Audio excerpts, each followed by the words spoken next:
Good morning, সবাই কেমন আছো? আমরা ভালো আছি, তোমরাও আশা করি সবাই খুব ভালো আছো। আজকে দেখো আমি আমাদের ব্লগটায় কিছু কিছু নতুন টিপস নিয়ে আজকের ব্লগটা শুরু করছি, যেগুলো নাকি তোমাদের খুব কাজে লাগবে। আমার মনে হয় তোমাদের খুব উপকারও হবে। তো আজকে দেখো আমরা লুচি আর তরকারি খাচ্ছি সকালে। তো লুচির ভাজার একটা টিপস দিচ্ছি, যে লুচিগুলো বেলে যদি আমরা একটুখানি সময় ফ্রিজে রেখে দিই, তারপর যদি লুচিগুলো ভাজি, তাহলে কিন্তু তেলটা কম অ্যাবজর্ব করবে।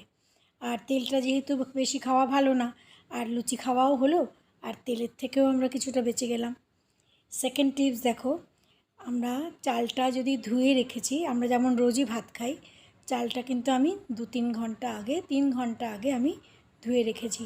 আমি 8টার সময় চালটা ধুয়ে রেখেছি, আর আমি 11:30 12টার সময় ভাত বসাবো। তাহলে কি হবে, গ্যাসটাও কম লাগবে আর ভাতটাও খুব সুন্দর হবে। প্রত্যেক রোববার আমি যে কাজগুলো করে থাকি, যেমন এই যে তেলের শিশি দুটো, এর মধ্যে আমি বড় তেলের যে জায়গাটা, সেটার থেকে একটার মধ্যে সর্ষের তেল ভরে রাখি, আর একটার মধ্যে রিফাইন্ড অয়েল ভরে রাখি। এই জন্য ভরে রাখি যে আমার 4-5 দিন যাতে তেলটা চলে যায়। আর এই ছোটো শিশির মধ্যে তেলটা থাকলে আমার কমও ইউজ হয়। বাজার থেকে অনেকগুলো লেবু এনেছিলাম, তো লেবুগুলো ঠিক করে রাখতে তো হবে, না হলে তো খারাপ হয়ে যাবে। তো লেবুগুলো ঠিক রাখার জন্য একটা খুব ভালো টিপস, সেটা হচ্ছে একটা কাচের বোতলে জল রেখে তার মধ্যে যে কটা লেবু ধরে সেগুলো আমি রেখে দিচ্ছি। তাতে কি হবে, লেবুগুলো একদম তাজা থাকবে। তবে সপ্তাহে একদিন জল পাল্টাতে হবে। প্রায় 15-20 দিন বা 25 দিন 30 দিন ভালো থাকবে। আর বাকি যে লেবুগুলো রইল, সেগুলো আমার কাছে বড় আর একটা কাচের জার নেই, সেগুলো আমি এরকম নিউজ পেপারে মুড়ে একটা বাক্সর মধ্যে, এই বাক্সটা আমার ছিল ওই সোনপাপড়ির বাক্স ছিল, সেটার মধ্যে আমি ভরে ফ্রিজে রেখে দেবো।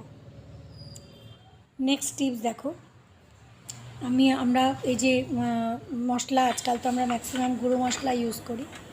তো সপ্তাহে একদিন আমি এই মশলার যে কৌটোগুলো, এগুলো সব ফিল করে বড় বড় প্যাকেটে যেগুলো মশলা থাকে সেগুলোর থেকে ঢেলে আমি এগুলোর মধ্যে ছোটো ঢেলে ঢেলে রেখে বাকি মশলাগুলো আমি একটা বড় কন্টেনারে ভরে রেখে দিই, যাতে রোজ রোজ বড় কৌটোটা বের করে বড় বড় প্যাকেটগুলো বের করে আমাকে ইউজ করতে না হয়। এই ছোট ছোট কৌটোগুলোর মধ্যে আমি ঢেলে রাখলাম জিরে, হলুদ, লঙ্কা, তারপরে পাঁচফোড়ন, রাঁধুনি, সর্ষে, এগুলো তো আর বেশি ইউজ হয় না। বেশি ইউজ হয় জিরে, হলুদ আর লঙ্কার গুঁড়ো, এটাই বেশি ইউজ হয়, আর কালো জিরে। তো আমাদের বাঙালিদের এই মশলাগুলো তো চলেই। আর একটার মধ্যে পোস্ত। তো যাই হোক, আমি এগুলো ঢেলে রাখলে আমার কাজের সুবিধে হয়।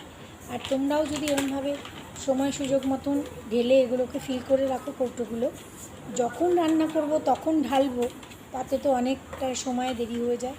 যার জন্য সময় বাঁচাতে এটা একটা খুব ভালো টিপস। এবারে আমি বাজারে গিয়েছিলাম সেদিন, যার জন্য আমাদের মেয়েদের তো মানে এটা ওটা যেটা সুবিধে মতন একটু বেশি নিয়ে আসা অভ্যেস তো আছেই। তো আমি অনেকগুলো কাঁচা লঙ্কা নিয়ে এসেছিলাম। তো কাঁচা লঙ্কাগুলো আমি মিক্সিতে পেস্ট করে তারপরে এগুলোকে আমি সিলিকন ট্রের মধ্যে জমিয়ে তারপরে ওগুলোকে রেখে দেব। রেখে দিলে পরে আমার যখন ইউজ হবে তখন আমি ইউজ করতে পারবো। আর তারপরে রসুনও অনেকটা নিয়ে এসেছিলাম, রসুনটাও আমি জিঞ্জার আর গার্লিক দুটো মিলিয়ে পেস্ট করে রেখে দিচ্ছি।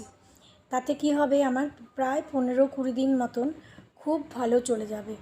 আর জিঞ্জার গার্লিক পেস্ট তো মোটামুটি মানে নিরামিষ রান্নাগুলো ছাড়া সবেতেই এখানকার বাচ্চাদের টিফিনের জন্য ইউজ তো করতেই হয়, লাগেই। যার জন্য রসুন আর আদা, একটার মধ্যে শুধু রসুন পেস্ট করেছি, আর একটার মধ্যে একটু আদা রসুনের পেস্ট করেছি। পেস্ট করে রাখলে পরে কি হলো, আমার যখন যেমন দরকার আমি ততটুকু নিয়ে নিলাম। আদা রসুন পেস্ট করার আর একটা হলো, যেটা নাকি পেস্ট করে রাখতে হলে সেটা যদি ভালো রাখতে হয়, তার মধ্যে একটুখানি লবণ দিতে হবে আর একটুখানি তেল দিতে হবে। তেল মানে আমি রিফাইন্ড অয়েল দিয়েছি। তাহলে হবে কি, ওই রসুনের পেস্টটা প্রায় 2-3 মাসও আমি রেখে ইউজ করা যেতে পারে।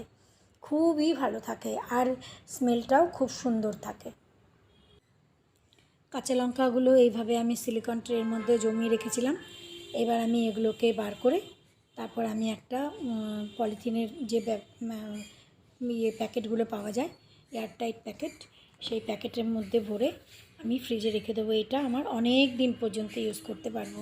আর এটার মধ্যে আমি জিঞ্জার গার্লিক পেস্টটা রেখেছি, ছোটো কৌটোর মধ্যেই রেখেছি, কারণ দুটো কৌটোর মধ্যে থাকলে সব সময় আমাকে বের করতে হবে না, একটা শেষ হলে আরেকটা ইউজ করতে পারবো। গাজরটা দেখো আমি দুটো জায়গায় কেটে রেখেছি, একটা লম্বা লম্বা করে কেটেছি আর একটা ছোটো ছোটো করে কেটেছি।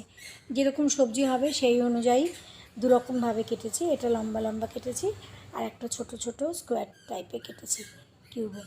তো এগুলো আমি এরকম ছোটো প্লাস্টিক ব্যাগের মধ্যে ভরে এয়ারটাইট করে, এয়ারটা হাওয়াটা বের করে আমি রেখে দেব ফ্রিজের মধ্যে। বেশ কিছুদিন পর্যন্ত আমরা কিন্তু এরমভাবে ইউজ করতে পারি। আর দরকারের সময় কি হবে, আমি কাটবো, বার করব সবজি, তারপর আমি কাটবো, তারপরে আমি রান্না করব, তখন হয়ে যায় অনেক দেরি। আমি এইভাবে প্যাকেট করে আমি ফ্রিজে রেখে দেবো। আর একটা প্যাকেটে দেখো আমি ছোটো ছোটোগুলো কেটেছি, সেটা আলাদা করে রাখছি, কারণ যখন যেটা দরকার হবে, যেমন কালকে আমি সকালে বাবুকে কিছু বানিয়ে দেবো, তখন আমি এই ছোটো ছোটো এক মুঠ নিলাম, বানিয়ে দিয়ে দিলাম। বা অন্য কোনো মিক্সড ভেজ বানাবো, তখন একটুখানি দিলাম, তার মধ্যে হয়ে গেল। এইভাবেই আমি কেটে আমি ফ্রিজে প্রিজার্ভ করতে পারি। আমার মনে হয় তোমাদেরও এই টিপসটা খুব কাজে লাগবে। ক্যাপসিকাম তো সবসময় ঘরে দরকার হয়ই, আর যে কোনো সবজিতে একটু ক্যাপসিকাম দিলে পরে মানে ওটার একটা খুব সুন্দর স্মেল হয়, যার জন্য ক্যাপসিকামটা আমার ঘরে খুব ইউজ হয়। ক্যাপসিকামটা এই দেখো এই বোটার দিক থেকে আমি বোটাটা কেটে তারপরে দুরকমভাবে কেটে এটাকে আমি প্রিজার্ভ করব। আমি একটু মাঝখান থেকে কেটে মাঝখানে যে বীজের অংশটা আছে, বীজের অংশটা বের করে দেবো, বের করে দিয়ে তারপর ওখান থেকে যে সাইডটা থেকে লম্বা লম্বা করে কেটে সাইডের যে সাদা সাদাগুলো থাকে সেগুলোকেও বার করে দিচ্ছি। বার করে তারপর লম্বা লম্বা করে কেটে বা যেমন সাইজের দরকার আমার সবজিতে আমি সেরকম সাইজের কেটে রাখবো। ক্যাপসিকামের কিন্তু মানে খুব ভালো একটা সবজি, যেটা নাকি বাচ্চারাও পছন্দ করে, চাইনিজে ইউজ হয় বা নর্মাল সবজিতেও আমরা পনিরের সাথে খুব ভালো যায় ক্যাপসিকাম। তো যে কোনো সবজিতে বাচ্চারাও পছন্দ করে, বড়রাও পছন্দ করে। এইভাবে আমি দুটো ক্যাপসিকামেরই ভেতরের বীজগুলো ফেলে দিচ্ছি, ফেলে দিয়ে তারপর আমি এগুলোকে পিস করে কেটে কোনোটা লম্বা লম্বা করে খানিকটা কেটে রাখবো আর খানিকটা ছোটো ছোটো করে কেটে রাখবো।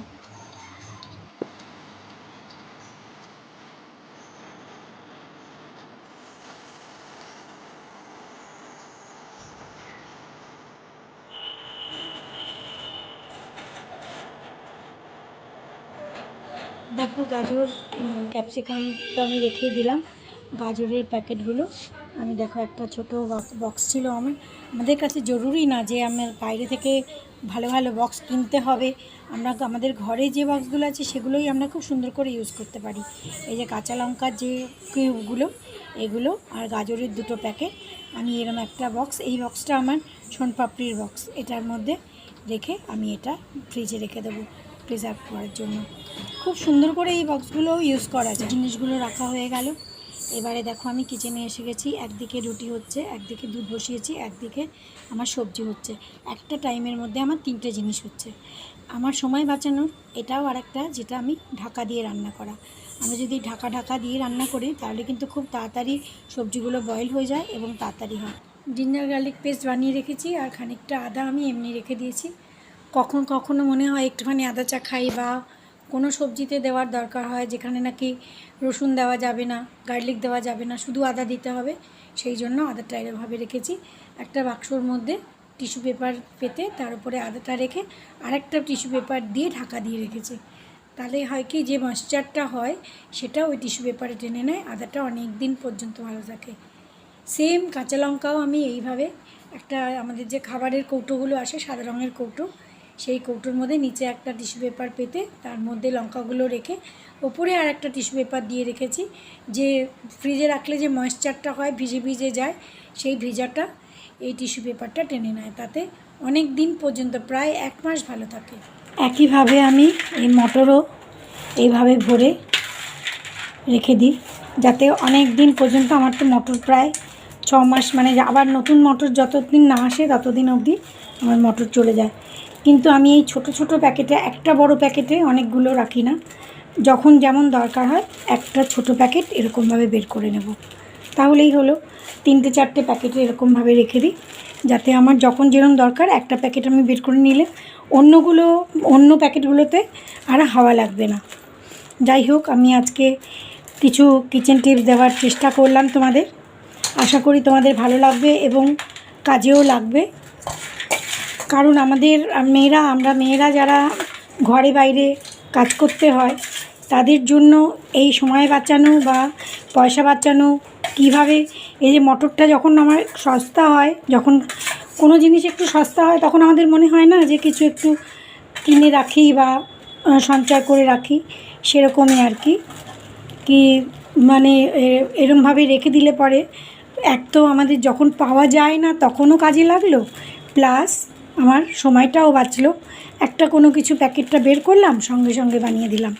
এইভাবে আমি প্যাকেটগুলো সব বানিয়ে রেখেছি। এই যে 3টে 4টে 5টা প্যাকেট বানিয়ে রেখেছি।